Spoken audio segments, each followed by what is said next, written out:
Welcome to the Hottest Wellness Podcast. I've got time with Cherry ShaKayla.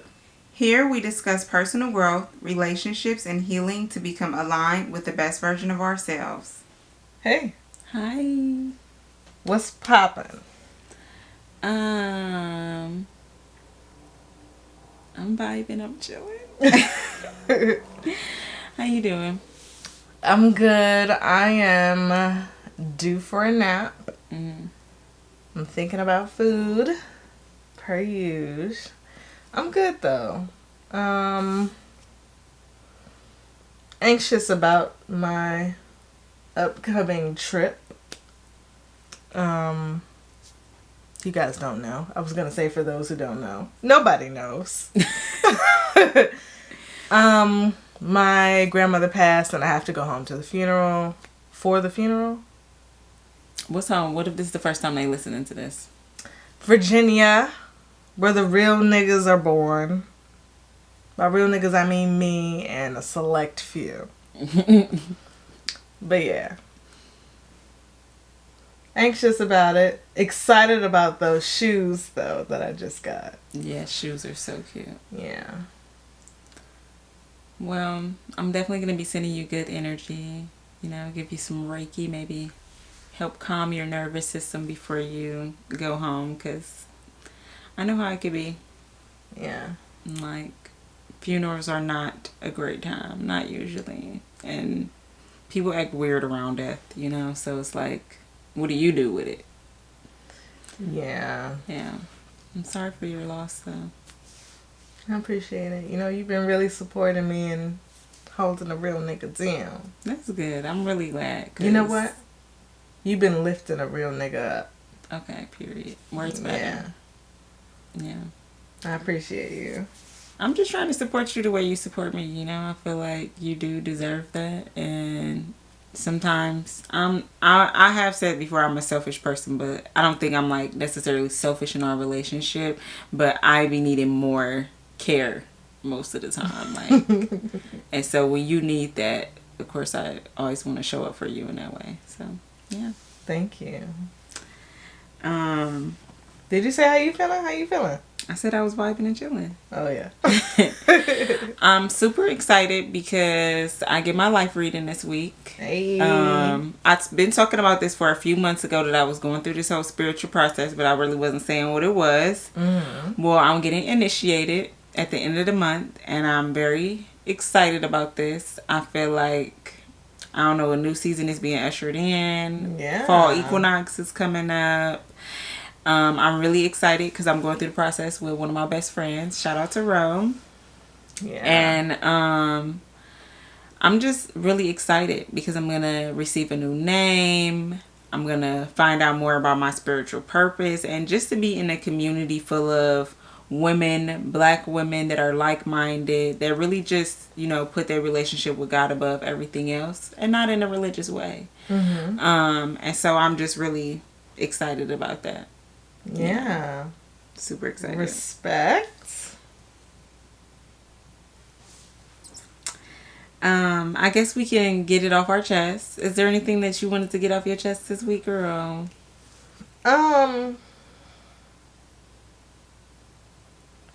Nah, I'm gonna keep it positive. You gonna keep it positive? And do you feel like we be being negative when we get stuff off our chest, though? No, I'm just being funny. I do just want to say that, though. I feel like as black women, we often get misconstrued because we may be like discussing issues that we have in the world, or like bringing our problems to the internet, and it's like always looked at as complaining. No other group of women get looked at like they always complaining when they discuss the issues that's impacting their community. And so when we come here to get it off our chest, it's not because we just want to be complainers. It's because we want to start a conversation that it's going to impact our community in a more positive way. And not just women, but black people. Yeah. So, I lied. Okay. The tiny home, tiny house community, you remember, like, well, I don't know if you knew about it before, but I remember, like, when we discovered it together, kind of, and it was like, oh, tiny homes, this is cute and cuddly and we affordable. discovered it. First of all, I have this dream of living in a tiny house, okay? Yeah. I had to let that dream go because the love of my life does not want that lifestyle. And it's really not realistic to having 2 kids and 2 adults, like tiny home living. Not unless it's really not giving tiny home vibes. You know what I'm saying? And so that's just a dream I have to let die. I feel like minimalism may be a better option. And that's where I was going with it. And so, we had to restructure our life about the reality of what I'm going through. You know what I'm saying? I'm not single and I'm not childless. It makes no sense. Yeah. I mean... But what was you saying? Sorry.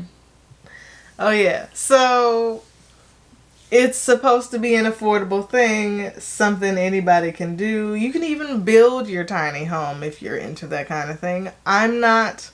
I like for other people to do things for me. But there's this guy that built a luxury tiny home community in Atlanta. But it's not tiny home prices. And I've said this on another podcast when we did the whole not paying the landlord thing.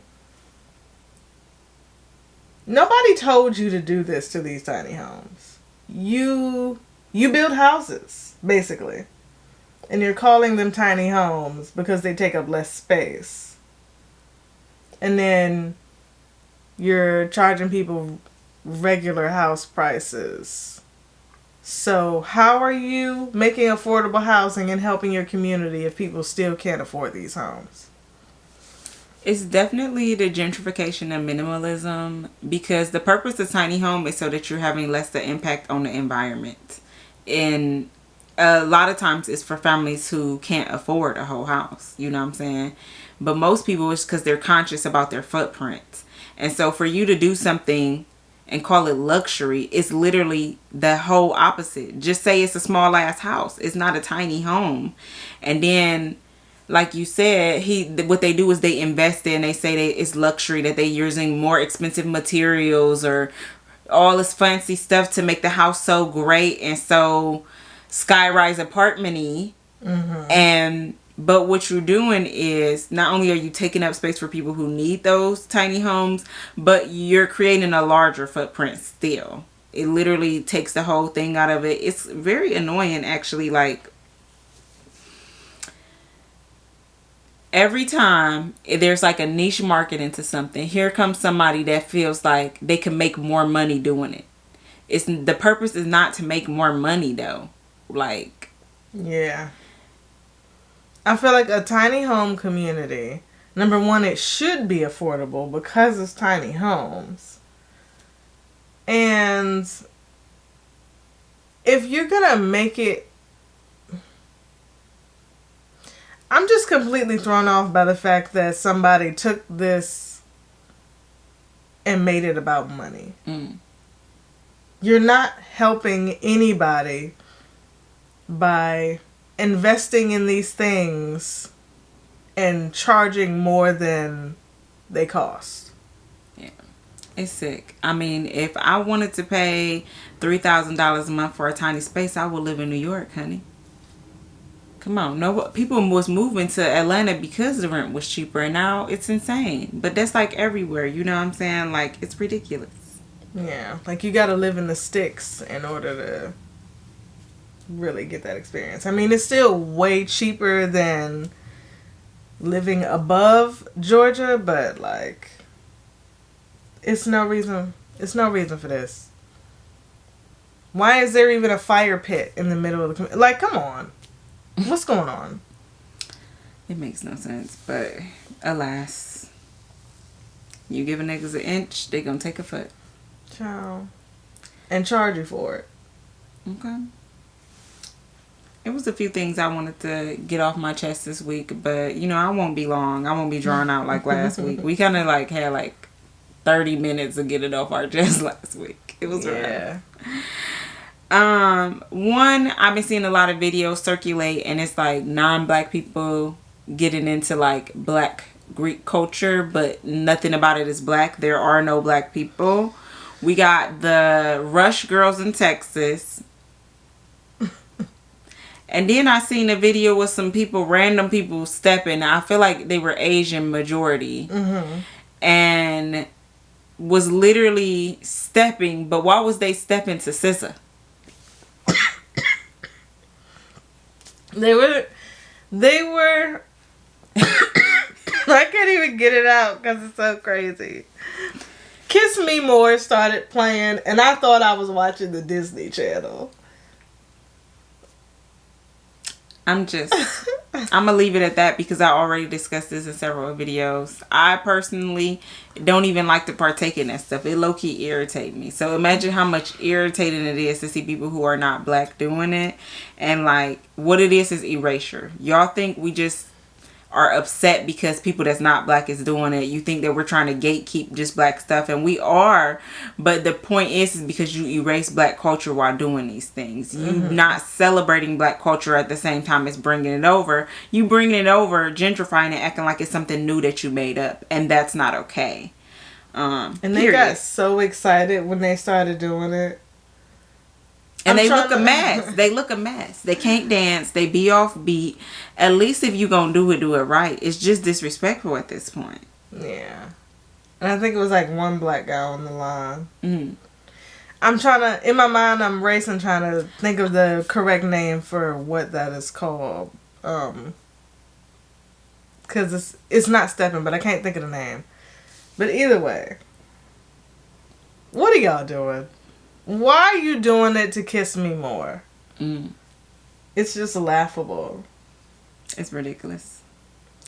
Another thing I want to bring up that I have been noticing around town in our local community is they recently put a lot of budget into building like structures for bus stops and stuff. We used to didn't even have seats. It just was like a sign right there, like for the bus stop. And while that's all good and well, it sounds nice that they have shelter and stuff. The architecture in these spaces are very anti-houselessness, and what I mean by that is that like if somebody was homeless, they couldn't lay out on this bench to go to sleep because there's like a separation between the things, or maybe it's like rocky or something. Like whatever it is, it's just keeping people that don't have a home to go to. I don't understand why we would spend hundreds of thousands, maybe even millions of dollars on creating this architecture when you could be taking that and putting it into communities, like for programs for people that are houselessness, actually giving them affordable housing, creating resources pretty much so people won't have to be in those situations. And we live like in a pretty small town that is predominantly white. There used to never be any people here that was homeless at all. And so it's a lot to do with the housing market once again just going up, and people can't afford to live here no more like they used to, which is sad to see. But I feel like for this being a small community, we should have the money to put into those resources. So it kind of makes me sick.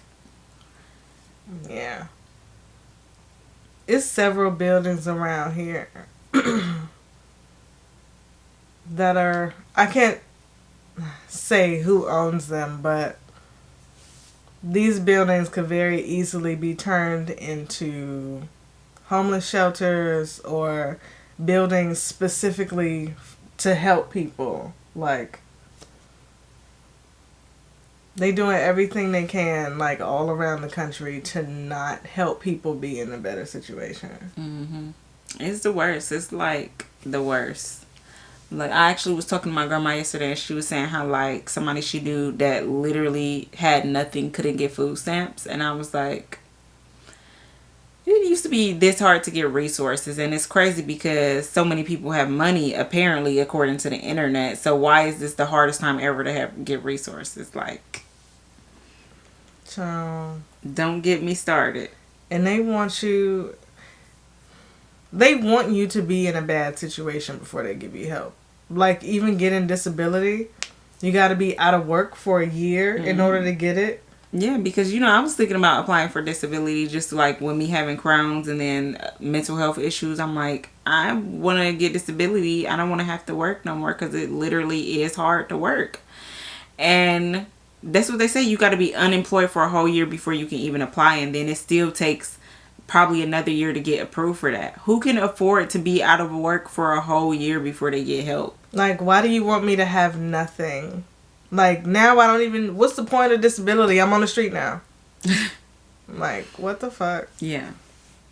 Anything else you want to get off your chest? Or? That's all. I'm all riled up now. You sure? Oh, wait. Oh, yeah. So, the last episode, if you watched all the way to the end, if you didn't, you might want to, because it's great. We mentioned Keke Palmer, and I brought up a previous situation where there were accusations, and then she turned out to be a part of the project, and compared that to the current marketing with her and Usher and the whole baby daddy situation. I went back afterwards and did my research. I misunderstood at the time when those things happened what was actually being said. I blame Twitter, but that was then, this is now. But I went back and there's no comparison. She was still not supposed to be a part of that video from the previous situation with Trey Songz. It's still kind of strange to me just because the camera was in your face and you didn't see it. But it doesn't take away from the fact that she said she didn't want to be involved and they did it anyway. And my comparison is now invalid. Because, yeah. Well, I'm proud of you for doing your research, but two, especially coming to the podcast and like admitting that you was wrong about that situation. Because, you know, I took highly offense to it. And as a Virgo, I do like to see people admit they're wrong. So, thank you for that. In my mind, it made sense because of how I interpreted it when everything was happening. But, yeah, going back, it's like, oh. So, I misunderstood then. Okay. Well, I think we can get into forest bias. I did want to take a moment to discuss some of our friends of the show, Brenton, and then also Los. They created this program, and it is called I See You Bro. We always talk about advocating, creating spaces, safe spaces for black men, and we personally can't really do that as women. You know what I'm saying? And I personally can't do it because y'all niggas get on my nerves. But when those spaces are being created, we want to share and we want to advocate for it. So it says that it is a series of roundtable discussions designed to shed light on the daily challenges faced by men of color. So that is super exciting. They have a bunch of different ones coming up. And 3 of them are for men only. The last one is open to the public. You can check this out on like Brenton's Instagram. And you can find him at Brenton Jomar, Jomar. So check that out. And you can't say Instagram. People not doing nothing for the community if you're not trying to be a part of it. People are doing things. And we'll like repost it or something. Maybe. Yeah. Put his ad in the description or something. And then lastly for forest bias, we got Coco Gauff, who won the US Open a couple of weeks ago. Shout out to Coco. I'm not a big tennis watcher or anything, but I grew up in like old people love tennis. I grew up and my grandpa would just watch tennis all the time and stuff. So sometimes it's good to like check in and see what's going on, but especially just to see black women out here winning and shining and stuff. And like during the whole US Open, when she was facing certain opponents, they was doing shit that was like really fucked up. And to see her come out on top and win and just be like, yeah, you know what I'm saying? I love that for her. So congratulations to Coco. She deserves. And tennis is actually, it's pretty exciting. I don't understand the scoring still. I've had it explained to me. You guys don't need to do that. I just don't get it. It doesn't make sense. But it's pretty exciting. Mm-hmm. We should go to a tennis game. Yeah, that'd be good. Were you ready to get into the affirmation of the week? Let's do it. All right. This week's affirmation is, what is for me will never miss me. Period. Yeah. That's kind of like, live your dreams. It's not as hard as it may seem. But you got to put that work in. You can't just wait for it to hit you. Yeah. Well, what are we discussing this week? On today, Marilyn, I hope you're having a great day. I want you to pay that lady. We talked about this. You've been saying it at least 3-4 episodes. Just stole it. As my good sis Nunu once said, not gonna happen. Anyways, today, we are talking about rejection. The effects, the cause, the reality. The theater. Theater. Not theater. Rejection. Okay. How does rejection make you feel? You know, I was actually thinking about this the other day. Mm-hmm. And rejection is not someone saying no to you, or it's not somebody else. Rejection is really you rejecting yourself as a result of something happening outside of you. Wow. That's very deep and thought-provoking. Yeah. Okay. So, rejection for me is devaluing myself, not appreciating where I am and who I am,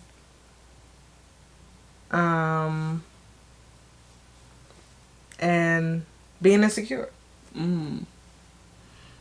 Yeah, okay. I feel like I've never thought about it like that. I felt like seeing rejection as like a verb, like it's happening to me. And so when I get rejected, I can have like a lot of anxiety. Depending on what it is, I can have grief. So say like in my last relationship, when it ended, I was like so grief struck, and I just was like, I thought I was gonna have this life with this person, and so when they didn't want to be with me anymore, I felt so rejected, and like I lost a part of myself in that process. Yeah. I definitely agree with you. It caused me to question my self-worth. And then sometimes when I feel rejected, I feel like alone in my feelings. Like, oh my God, nobody else feels the way that I feel about this. Why do we do that? I don't know. Because we know everybody has felt it. Yeah. But I think more importantly, rejection can like cause people to form unhealthy habits. And also like unhealthy attachments in relationships. Yeah. I feel like feeling rejected can lead you to doing things to so you don't feel like you're being rejected. Yeah. Yeah. I feel like rejection really does cause insecurities over time. Like, I don't think anybody, well, I mean, you never know because everybody's different, but like most people, I don't think it's like you get rejected one time and then it's like the end of the world for you. But it's like the small things that add up as rejections, and then it impacts you in a big way. Or maybe like something major that you seen was really valuable, and then you like get rejected by that, and then you like, damn, that is so life-changing that this situation rejected me. Yeah. Yeah. It really just makes you feel like it's like I'm not worth whatever I'm trying to get. Mm-hmm. Like, I don't deserve it, or I'm just never gonna get it. You know? Yeah. Oh, you're never gonna get it. Not this time. You know? Yeah, but that's not true, because the truth is, like, we just be in our feelings, and like, to me, rejection is God's protection.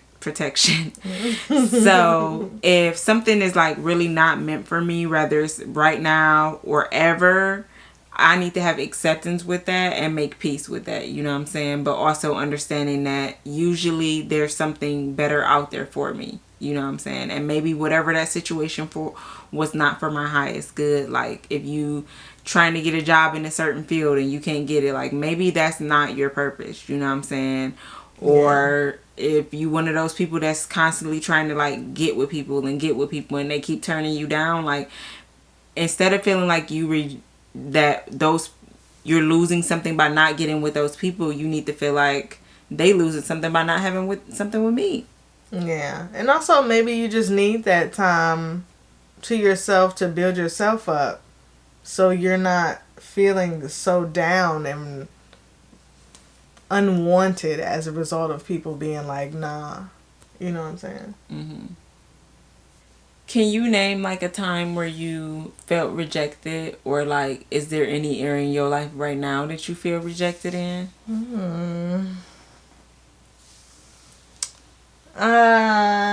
You go first. Me? I asked you the question. The fuck? Let me see. Do I currently feel rejected by anything in my life? I do. I feel very rejected in my career. And there's different levels to it. Like, I've changed my career path a lot of times. And so I'm always in this in-between stage of something that I used to do and something that I'm currently doing. So, like, you know, right now I'm really trying to put, like, spirituality at the forefront of my career and, like, really get into, you know, my intuitive purpose. But then there's this part of me that I'm leaving behind of, like, a makeup artist and situations like that. So I could feel rejected at times between different opportunities to the things. I feel like the thing that impacts me the most right now that I feel rejected by is mostly the podcast, because we put a lot of effort and work into the podcast, and I think those is the big rejections that hurt the most, when you put in so much energy and effort and work into something.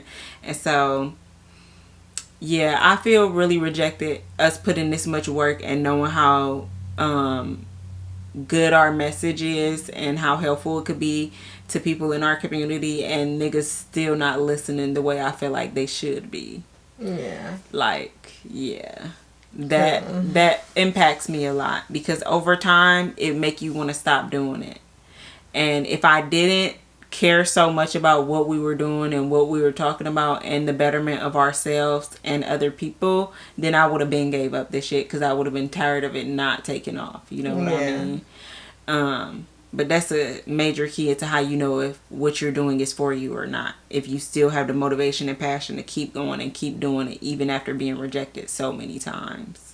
So yeah. Damn. Your turn to share with the class.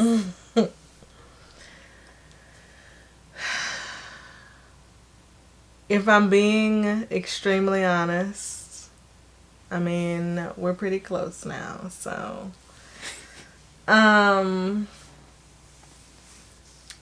I kind of have been feeling just rejected by the whole universe, you know what I'm saying? I have my moments where I feel like she just not fucking with me. Like, because where are my things? But when I have those moments, it's kind of like I'm not being grateful. And I'm not 100% sure how that leads into feeling rejected. Like, I just feel like I've been doing so much, making it through so much, being, you know what I'm saying, who I thought that I should be. Not necessarily for people, but like, I feel like I've been changing the way that I'm supposed to. Mm-hmm. And it's like, I still don't have the life that I want, per se. Yeah. So it just feels like, damn. Am I not gonna have it? Am I not supposed to have it? You know what I'm saying? That's not true, you know what I'm saying? And just because it's not right now doesn't mean not ever. Yeah. I think, like, if you was one of my clients, I would say to you that it's not that the universe hates you. It's your reflection of yourself. Like, the energy that you put out into the universe is coming back to you. So then you have to self-reflect and see what part of yourself is not seeing yourself as valued, or what is it that you're not doing that you should be doing to get you in the place that you want to be at. You know what I'm saying? And like for us, I feel like although we put a lot of effort into the podcast and our podcast platforms and just the content in general, we do not put a lot of effort into our own like social media or like building a brand for ourselves, which I feel like really would make your podcast pop off. Yeah. And that's because we have our own things going on with that. You know what I'm saying? Like, for me personally, I just got tired of participating in the smoke show. You know what I'm saying? I just don't personally enjoy posting online and making my life seem like something it's not. And I haven't figured out how to create content that is real to me or authentic to me, and showing up on a video and a smile and doing makeup. That's just not where I'm at right now. And so I feel like I don't have nothing to offer. But in reality, if I was just sharing what I was going through or sharing my feelings about that, you know, I connect with more people that way. But for some reason, I don't want to keep showing up and putting that out there. But at the same time, I'm not giving all that I could be. And so maybe that's not why I'm getting back all that I could be getting back. Yikes. Yeah. Self-reflection is important. 111. I seen this video that was circulating around last week, and it was Michelle Williams from Destiny Child. Hold on now. We do this every time. I just want everybody to put some respect on Michelle's name. She's not the only Michelle Williams. It's not disrespectful. She's the only one you think of when somebody says Michelle Williams. That's not true. Because What that one white Michelle? girl that was in Dawson's Creek and all those movies in the 90s, my mind literally goes there when I say Michelle Williams. Who is that? Girl, you know what? We're not about to argue about this again on another different episode. I said what I said. Michelle Williams of Destiny's Child, okay? I respect you, Michelle. I do too, and that's why I'm bringing up something that she said. Go You ahead. making me look bad. Okay, so she was talking about desperation and how that when people feel rejected, it ultimately leads to them to do things that they wouldn't normally do out of desperation. And I feel like it was important to have that conversation as we had talk about this week, because you know what I'm saying, who are you when you don't have all the shit, the stuff, the material things? What are you capable of doing when you need something real bad, or that's what you think? You know what I'm saying? Rejection impacts us all differently, and so like depending on how you was rejected, how many times you was rejected, the type of person you are, how emotionally intelligent you are, it could drive you to do some things that's not in the best interest of yourself or other people. And so say like going back to the dude with the tiny houses. Like what was his purpose of getting into that? Was to make more money. He was desperate for more money. And so he did something where he now is taking people out of a community in which it could have been a safe environment for them, or an affordable environment, period. You know what I'm saying? Yeah. And the impact of that is greater than him. It reaches out towards the whole city of Atlanta, whether people see it or not. And so, yeah, don't be desperate. Please. If you start feeling desperate, you need to just rest. Take a nap. For real. Like, for 3 days. Because you need to think about what it is that you want, and like if what you're doing is ultimately going to get you what you want or not. Because when people desperate, that really do lead them to do like unsavory things. Yeah. Turns a lot of people into dirty whores. Yeah, like for real. Even just kind of what we was talking about the girl getting hit by the brick. The dude couldn't take no for an answer. And so his response was to enact physical violence against her. It's like, baby, look at yourself.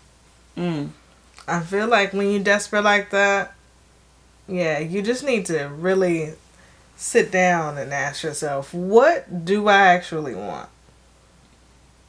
What do I feel like is rejecting me right now? Get to the bottom of that. And I think it's really important to like not give up and then just keep trying in different ways. And what I mean by that is like sometimes you have to change your mindset. Sometimes you have to do more research. You have to learn more about whatever it is that you're doing, and so that you can come at it from a different angle, have a new perspective in the situation, and try something else. You know what I'm saying? You're not going to get new results doing the same old thing. Facts. So. People like to bring that up and call it insanity. Doing the same thing, expecting different results. It's a journey. It is. And that's what we say, like, you know, healing is not linear. You're going to be in one place one day and feel great and fine and successful, and then another day you could feel rejected. And so that's why it's important to be present with yourself in those moments, to like process your emotions around the rejection and why you feel that way, and allow yourself to feel that way. Like if you feel sad about some shit, feel sad, nigga. Like your feelings are valid. Yeah. But don't hold on to that sadness to the point where it changes you or makes you give up on your dreams or, you know, discourages you from trying again. Like, that's not what you want. If at first you don't succeed, dust yourself off and try it again. I hate to bring this to the podcast, but I feel like now that you sang this song, I have to. The other day, we was on the phone with my best friend, and we was talking about who was like the best singers, the greatest singers, okay? And before we was in that conversation, me and Cherry was talking about artists who we think are good singers, but they're not, and you can tell because they're really bad performers.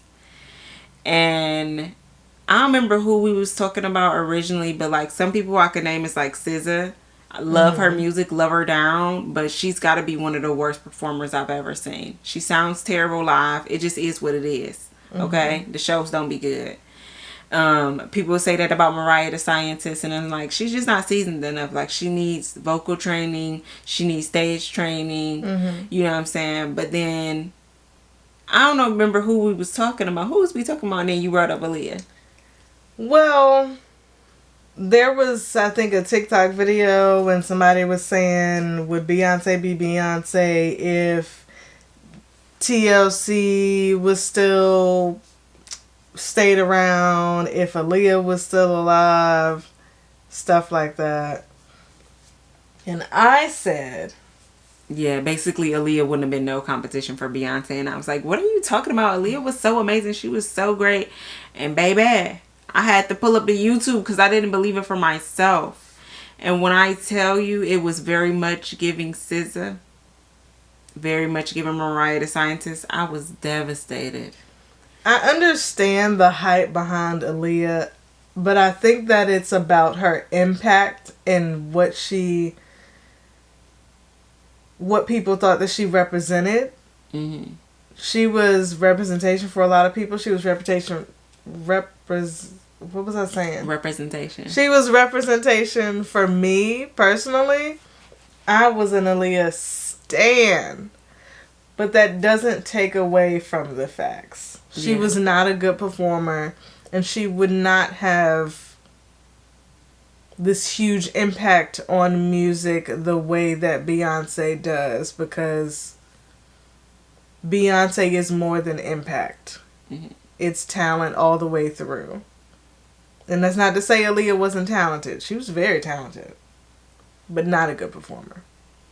Yeah, it is what it is. It's some people that you enjoy their music on an album, but you will never pay money to go see them, and that's just real. You know what I'm saying? Yeah.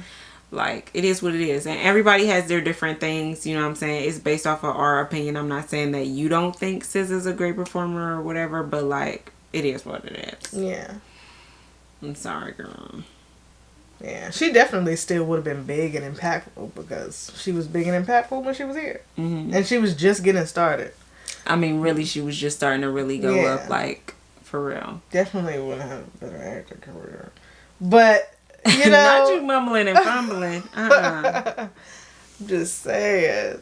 Well, with all that being said, we're going to move into mental health matters. And I'm going to hit you guys with a little quote. I feel like that is going to support your mental health this week as you process your feelings about rejection. And even just think about how you feel rejected right now in your life. If it's out of your hands, then it deserves freedom for your mind. Yeah. A lot of the time we feel rejection so intensely because it feels like it's out of our control. Like, nobody chooses to be rejected, you know what I'm saying? And I feel like in situations where things are out of your control, you do deserve to allow yourself to have a certain amount of peace from it. Because if you literally can't do nothing about it, then what is the point of you still putting so much energy into the worry and the stress, only attracting more worry and stress into your life? Because that's how you are viewing situations, you know what I'm saying? That's how you like moving in the world, is from that stressful place instead of from an abundance place. So, yeah. I'm fucking with that. That's like one of the hardest things to do too, is to just let something go. It absolutely is. And in those moments, that's when I just try and practice gratitude. I recently, this past week, you know, I was on my fast, so I got back into the habit of every morning when I wake up, I just name a bunch of things that I'm grateful for. And I feel like that has helped me in these last few days, for real. Yeah. So, you know, maybe you should try it just whenever you have a free moment, or even if you start to think negatively or be down on yourself, just think about what you are grateful for, because that just kind of raises your vibration, just thinking about all the things that you do have. And just to reach back on like a point I made before, is that you currently live in a manifestation. Everything that you have now, you probably wished for it at one point.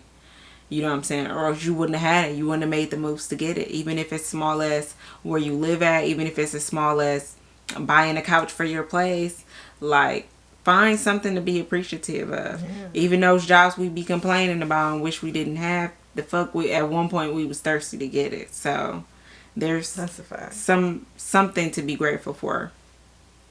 Yeah. Yeah. It made me think about when I was younger. It was like on and off, and then eventually we kind of just stopped. But we used to have to write down a list of things we were grateful for every night before bed. Wow. And we would like read it together as a family. We should try and start that with Max and Eva. I do tell Max and Eva I'm grateful for them every day, especially at bedtime. I always say it. That's like our thing. And even like Eva, she have a whole thing. She be like, "Sweet dreams, sit tight, don't let the bed bugs bite. I'm grateful for you. I love you.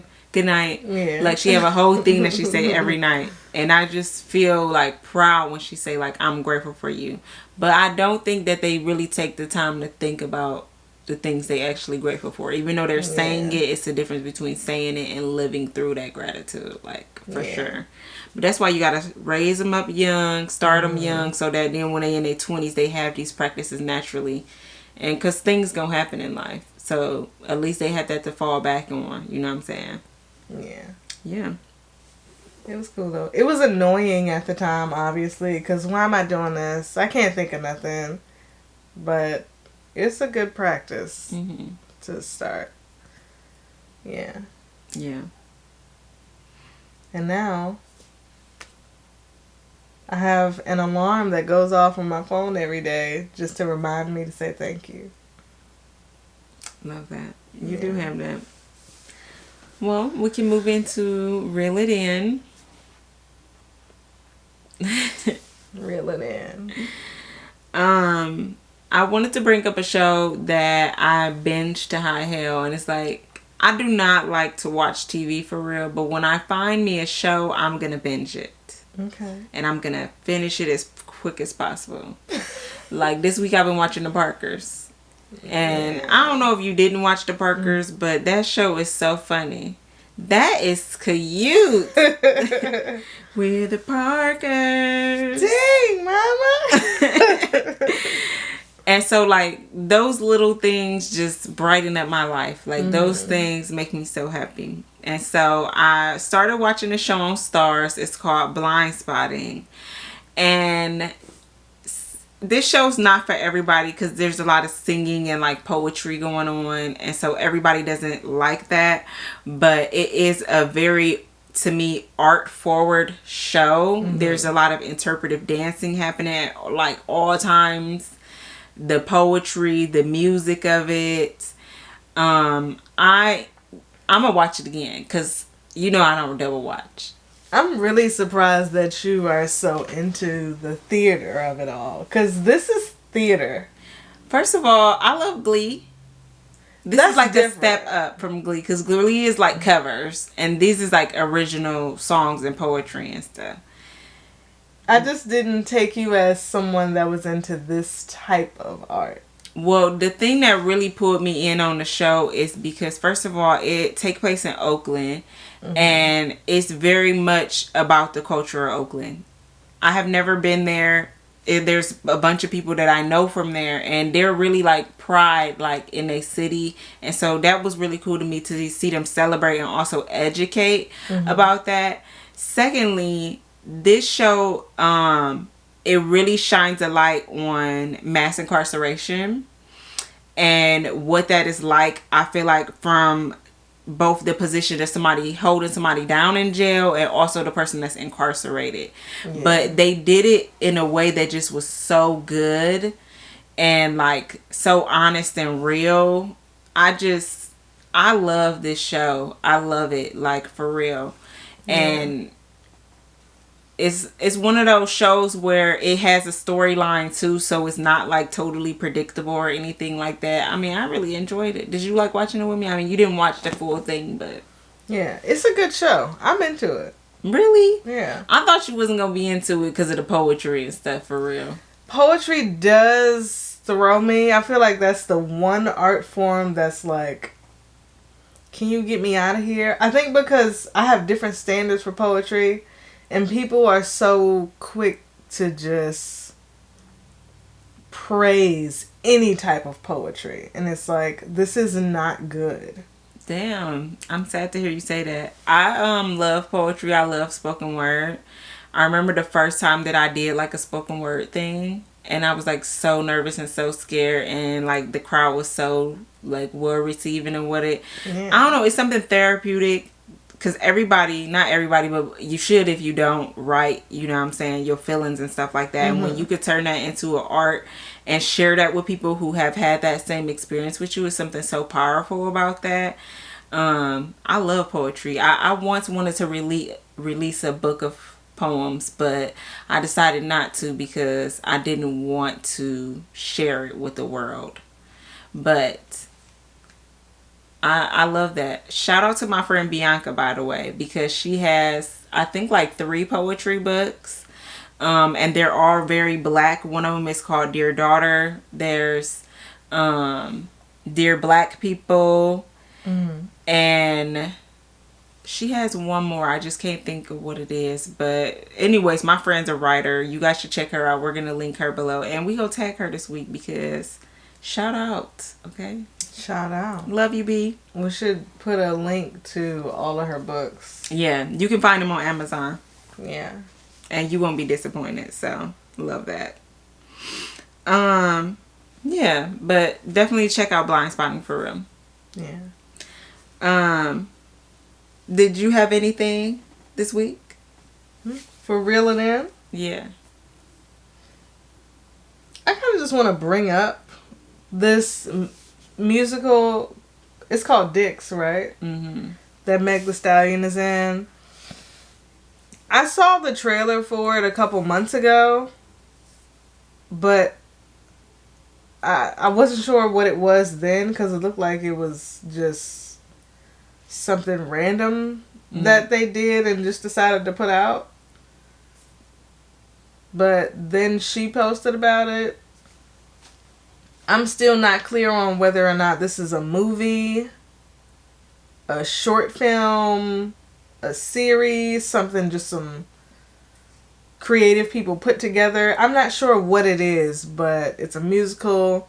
I know there are like some parody, spiffy aspects in it because it's also a comedy.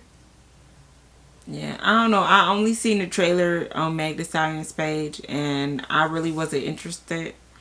I didn't get it for real. It looked like a bro movie to me. I don't know. Shout out to Meg Thee Stallion because she's getting her money and she's exploring new things, especially acting and stuff like that. And I'm super excited for her, but I definitely won't be checking this project out at all. I will. I'll let y'all know how it is. You let them know, baby. Well, we can slide into the breaks. Your legs really don't seem that short until you're looking at them in front of you like this. I just do foot porn. I don't think it's supposed to be other people's hands in the foot porn. It depends on what you're into. Pour some honey on your feet. Girl, you gotta just chill. let it drip. You should send me some foot videos. I'm not sending you any foot videos. Why not? It seems like you got enough of them. No, I don't have any. Okay, well, I'm not. I would like you to lead us to the episode. It's hilarious. Okay, so this week for the breaks, there's quite a lot of new music coming out. I don't know what it is about fall time and artists saying I'm finally going to drop after the summer. But there's a lot of albums out. Several that I won't even be listening to or discussing. But I did want to talk about some new music that I have been enjoying. Or it piqued my interest, period. So I seen a song that Damani, if you guys don't know who Damani is, he is T.I.'s son. And he's a rapper. I think a couple of his kids do music, but I only really know about one, and that's the oldest one. Are you talking about Zanique? No. Don't do her like that. I'm an OMG girl stan. Okay. The oldest son. Okay, well, anyways, I think this is the oldest son, but I don't know if I'm tripping. But anyways, he dropped a song, and I don't know if it's like a freestyle or what it was, but it's called Sleep It Off. You can check it out on his Instagram. He posted it as a reel. It was very much giving T.I. mixed with J. Cole. Definitely giving conscious, definitely feeling forward music. But I was vibing with it. I liked it. Okay. I mean, to me, it just sounds like another depressed young person. So, that's not my vibe. If it sounds depressing, I'm turning it off. Because I can't have a good time. Well, I mean, I would say like Kid Cudi's in my top 5. So that explains the type of music that I go for anyways when rap is concerned. I feel like you're very much more like hardcore, like bang, bang, bangs. Yeah. And I hate that. Like, I don't hate it. Like, I'll get into it when I get into it. You know what I'm saying? But at the same time, I'm not going for it. So I like it. It makes me feel like I got money in my pocket and I got somewhere to be. Child. For real. Another song that dropped recently was Zayn from One Direction. If y'all don't know Zayn Malik, he is so fire to me, okay? And his new song is called Love Like This. I really like it. It kind of gives like dance vibes, but at the same time it gives romantic I love you. I don't know. It sounded like baby Jersey Club music. I don't say that in a bad way because I love Jersey. You don't know that? I do not. Somebody's gonna get the reference. But I love a good dance, so I'm here for it. Yeah, I like it. It's making it to the wedding playlist. Okay. I did want to quickly go over the VMAs. You know, that was just last week.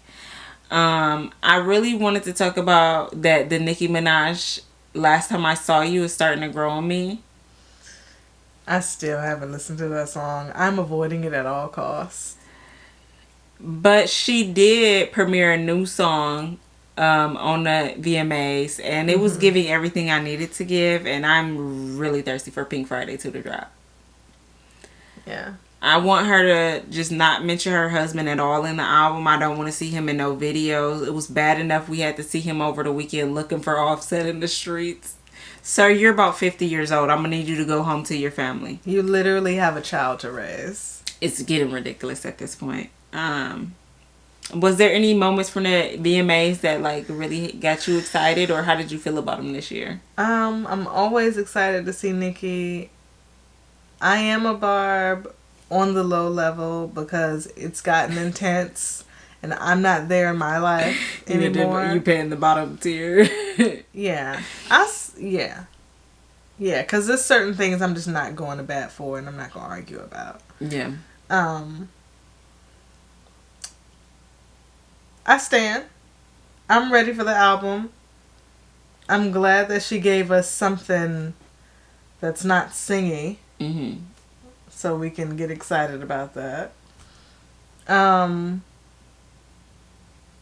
Non-excited related but hilarious. Sweetie? Oh my god. On the pink carpet? Girl. What? First of all, what were you wearing? Second, can somebody get her some glasses? And a reading class? Is it the glasses? I don't think that she was prepared. And I think that a lot of people think that it's so easy to be a live performer in that sense of just talking like, you know what I'm saying, and not stumbling over your words or misreading something. But baby, she wasn't even in the building. When I tell you, at one point, the dude said his line and she was just standing there and he's like looking at her like, she's like, oh. Like, and she kept saying, and it was very much irritating me. I know that's right. Oh my God. Sweetie, right now you giving eye candy and I'm going to need you to step up your other skills so that people can stop trying to say that all you have to offer is your looks. Because if that's not true, I need the real Sweetie to stand up now. Okay? I mean, the thing is, at this point, we know that's not true because she was giving it to us during the pandemic. Mm-hmm.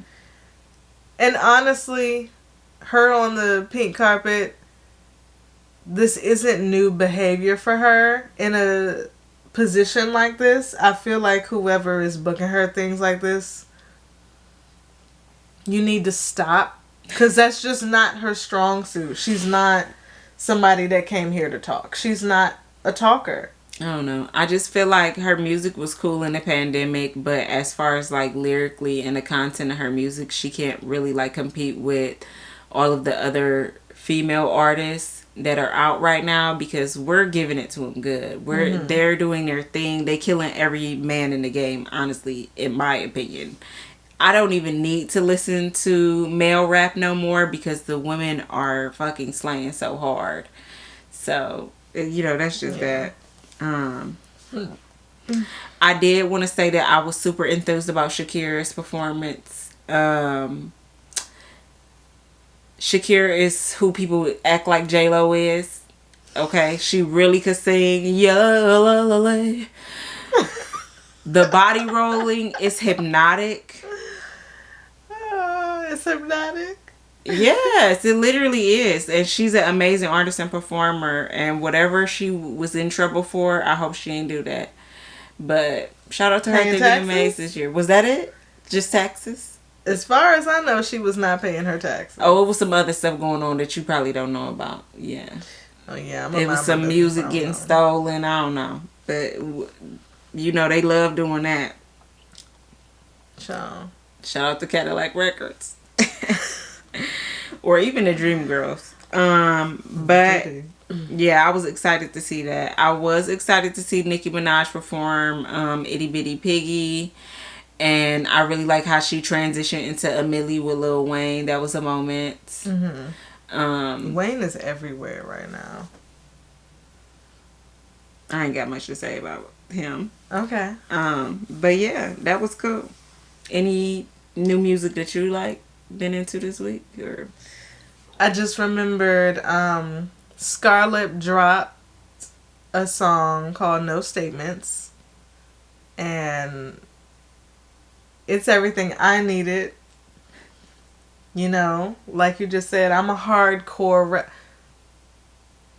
yeah, that's considered hardcore. I'm a hardcore rap girl as well as a talk shit rap girl. I like different types of rap. you do, but yeah, I feel like your main staple is that street stuff, like real hard body, real. That I mean, real- even the song, like, is that the song you play for me? Get the fuck back. Like, okay, don't tell me twice. That's the other song that's older. The first song that I played is the new song. Okay. And she was like, ain't no snitches around here, you know what I'm saying? Wow. Got caught with the Oh, okay. Well, that was something. Shout out Scar. Shout out. And also, just because I know it's people out there, just because that's just how the internet works and that's how people are. I know it's people out there talking about her looks. She's a beautiful girl. And I just want to say, fuck y'all. I know it probably has a lot to do with her being dark skinned and also because of the scar on her lip. But it's like, y'all just... I never seen her, but I will say colorism is rampant. It always has been, but it has never been more prominent than now. I feel like that we really see it. Like, you could see somebody genuinely being a good artist and they should have more popularity than they do, than somebody who is like light skinned and their music really ain't giving what it's supposed to give. Like, even just to compare Sweetie to a lot of the other artists right now, like, she was so hot, but that's because she was giving the look, she was giving the vibe, she was cute, people felt like they could relate to her. But musically, what did she have to offer? Yeah. You know what I'm saying? And so it's a thing. Like, colorism is a real fucking thing, and it's messed up. And I feel like when I get on, I'm going to give every dark skinned girl an opportunity, period. Because not enough people is doing it. I'm not saying that I'm going to hire somebody just because they dark skinned. I'm just saying that they deserve more. Because they do have something to offer. And shouldn't be criticized or judged by how they look. It's fucking ridiculous. It is really weird. I was saying this to you the other day. Niggas could be ugly. They could be fat. They could be not talented. And if some reason they get the right connections, they could like glow up and be huge in the industry. And nobody ever is going to comment on their looks or their weight or nothing. But as women, we constantly get criticized. And it's actually fucking disturbing. Like, or the fact that they're abusers and killers. Oh, don't even get me started on that shit.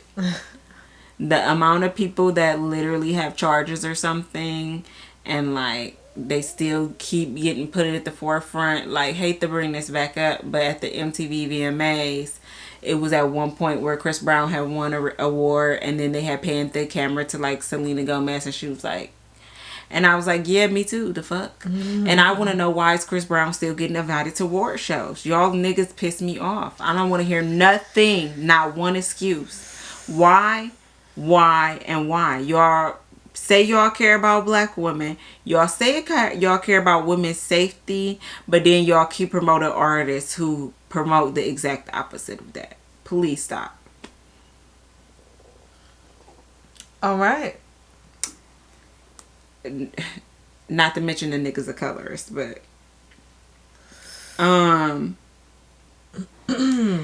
then the last song that I wanted to bring up, Vic Mensa dropped a new album. But one of the songs that I specifically like off the album is called Leveling Up, and I really enjoyed it. I like Vic Mensa. He's like more of a conscious type of rapper, so if you're into that, if you like more like a J. Cole type of person, you will really enjoy his music. Even when me and Cherry was listening to it, she was like, this literally could be a J. Cole song and it will blow up overnight. But because it's Vic Mensa, it's not going to get that much play. Yeah. So, yeah. Anything else you want to bring up this week on the breaks? I know you don't care for this, but Diddy dropped the album, the Love album, Off the Grid. And I was on my way to work. I pressed play. As soon as I heard The Dream, as soon as this song started, I had to stop it. Not because it was bad, but I could tell that this is an album meant to be heard outside. Not literally outside, but there needs to be some type of vibe happening when you're listening to this. And I need to be prepared. The production, I'm coming back to this album, but I need it to be right. I won't be visiting this album at all, and we all know the reasons why. It's Diddy. And not to say him or his music, it's the impact he's made on the music industry in a negative way. I don't know if you've seen recently, he's been like offering his artists to buy back their publishing. But then I don't know if you also seen Aubrey O'Day. She did an interview recently and she read the contract or what it was to buy their publishing back, and they're not allowed. It's basically they have to sign an NDA that they will not disclose or discuss anything that may have happened while they was working with him during that time. And I said, oh, Diddy's about to get busted for something. Yeah. And so now he's trying to offer these people to buy back their publishing for their silence. And I hate niggas like that. And I don't like him as a person. I feel like he's extremely harmful to the music industry, to artists in general, and a bunch of other stuff that I don't care to speak about because I'm not trying to get whacked. But, yeah, he's a dangerous person. So, I'm actually anti-promoting the album, even though Cherry just high-key promoted it. Okay. Yeah. I'll let y'all know what it sound like on Twitter. At Cherry Galore. We never promote our own socials, huh?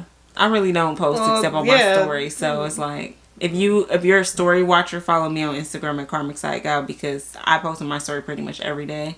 But I can't tell you about no content. Baby. Yeah, that's pretty much it. If you want to see some things that I like and get to know me a little bit, look at my story on Instagram. Every now and then I get in my bag and I be posting in my story, like, consistently. But not enough. I try and post every day on my story, but it depends on my mood, for real. And just the vibes, like, if I'm really present in my life that day or in my week, then I won't post at all because I'm living life. Like, I'm not posting, so... That's another thing that makes it hard to do content, too. It's like, I'm either in the moment or I'm trying to record it. It's like, it's hard to do both. It's a thin line for sure to do both. And it also makes me question and wonder, like, about other people and the content they present and always having the camera turned on. I feel like in 20 years, there's going to be some studies, some theories done on the mental health damage that our generation and our kids are going to suffer from being and growing up in that environment. Like, it's kind of strange. It's like everybody's on their own reality TV show or something. For real, though. Like, but I just don't understand. I feel like it takes a lot of value away from certain moments when you share everything with the internet. And so that's why I'm just not in a share mood right now, too, as well. Like, I feel like in the past, the more I post, the more unhappy I was in real life. And so, yeah. Because you're just trying to figure out how to present your life and not how to live your life. Yeah. So, that's just what it is. Well, we can get into the music of the week. I've really been back into my music bag lately, which I'm loving because music can be so healing and, like, just nice. You know what I'm saying? Period. This week, I've been listening to a specific song from Olivia Rodrigo. She's like a pop rock type of girly. And the song is called All American Bitch. When I seen the video, at first I was taken aback because I was like, why is this white girl screaming and hollering in my ear? But her voice control was very impressive. And when I went to go listen to the song and I listened to the content of the lyrics, the message was really speaking to me, okay? It was like, I am a bad bitch, but also I'm not your bad bitch. Yeah. And I don't need you to perceive me. I know who I am, and I like that. I like a good screamo too on the cash. Yeah. What'd you think about it? Did you like it? I did. Bring back pop rock. I think about it all the time, how we had all the pop rock and now it's like, I didn't even know if it still existed, but I'm glad that it does. Yeah, I seen somebody on the internet this week talking and complaining about that, and then the white dude stitched him, and he said, well, we're not going to get that back until black people start doing it, because that's when white people think everything is cool. Actually, twice this week, yesterday, twice in one day, I was riding in the car, one time with you and one time by myself, and I seen a white person aggressively playing like black music, and I just was like, that's interesting. Yeah.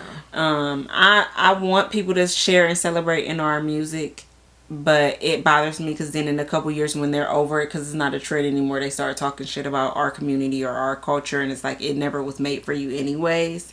And so that's what it be bothering me a little bit when I be seeing it. Like, do you really like this? You know. But people is different. I mean, I got hella white friends that listen to a lot of black music, but they listen to all kind of music. It's not like they making it their personality or weird. It's not weird vibes. Shout out. Yeah. I really been dubbing back on the Miseducation of Lauryn Hill. That's a classic album, period. And so I really don't need to explain why I would be dubbing back on that. It just is what it is. And I cannot stop singing. I know you like that. It's Like That remix featuring JT, and it's sung by Stunna Girl. Oh. And JT on her verse should be like, and I don't bring shit to the table but an iPhone, pussy. That's my favorite part. I just can't stop listening to the song. It's like literally on repeat in my head and in real life. Yeah. We love a good repeat. I can't remember the last time I listened to a Virgo's Groove. Oh, I was about to say, now you about to sit here and lie. Because what you listening to this week? Renaissance! Renaissance. This is what I want to see. I'm still listening to Renaissance. I can't let it go. It's got me. And it's only going to get you because I feel like now that the tour is like starting to end up, she's on her last leg. Like, I really think that she about to drop the visuals, and I think not people gonna be eating it up even more. And it's Beyonce. The visuals always slap. Like, I'm gonna be honest, I don't need visuals for this album. I feel like the time passed. You do? I feel like specifically in this stage of music, in the way that she's done it before, I feel like if she doesn't drop her visuals when she drops the album, we don't need it. And she's given us so much. I feel like she already had the videos made up, and I can't in my mind conceptualize it's either a tour video or she literally has videos for every song on the project, which I feel like it could be either one of those things. But I think Beyonce is really smart because what she's doing is capitalizing on this one album and just pushing it out. Like Renaissance came out like last year, and then she used the tour to string the album out this whole year, and I feel like she's gonna use the visuals to string it out to the rest of the year. So if anything, it's smart as fuck and a good business move. So shout out to that. I would rather get a tour documentary. Damn. I don't know. It depends. I love a good Beyonce tour video for sure, but some of the songs I just want to see the visuals. I want to see what Beyonce was thinking and feeling when she made this song, like Plastic Off the Sofa. I want to get a remix to that with Solange. I'm not gonna lie. Yeah. That would slap. Please get your sister on a remix. Okay. I love that song. Like But you know, I really want to see a video to heat it. Like, That's your jam. face card never declines. My God. What else you listening to?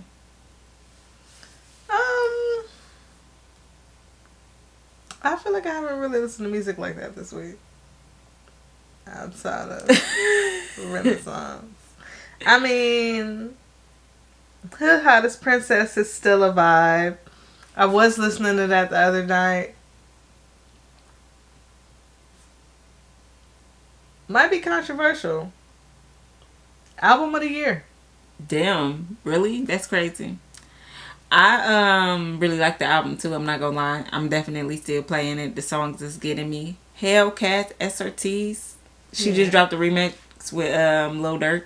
Yeah. So, I mean, well, when did Glorilla drop? Was that this year? Yeah. Okay, maybe not album of the year because that Glorilla album is really good. Love me some Glorilla too. Big I just Glow. feel like I said, female artists is just eating it up right now on every level, and so gotta indulge. Yum yum yum yum yum yum. Delicioso. Yeah. So what you making time for this week? I don't know. I really don't know. This is about to be a really busy week, and I'm already like exhausted from work. Work really kicked my ass this week. So, and then the traveling and we got the kids this week. Yeah, it's good. I don't know. Well, let me know how I can support you. I'm gonna do my best to take something off your plate. I might make time to cry this week. That's probably great. Yeah. I feel like I need a good cry. I feel that. What you making time for? I don't know either, really. I'm like trying to think about that. I think I'm gonna make time for like some organization. I feel like, you know what I'm saying, we just had the new moon in Virgo. Mercury just went direct. For all my astrology peeps out there. And so the energy is really pushing me to like be more organized right now. And so the clutter is starting to irritate me. Whereas before it'd be like, who cares? And then I just hop right into bed, and now it's like I need to clean it up. So yeah. I'm here for that. Yeah. I love a good declutter.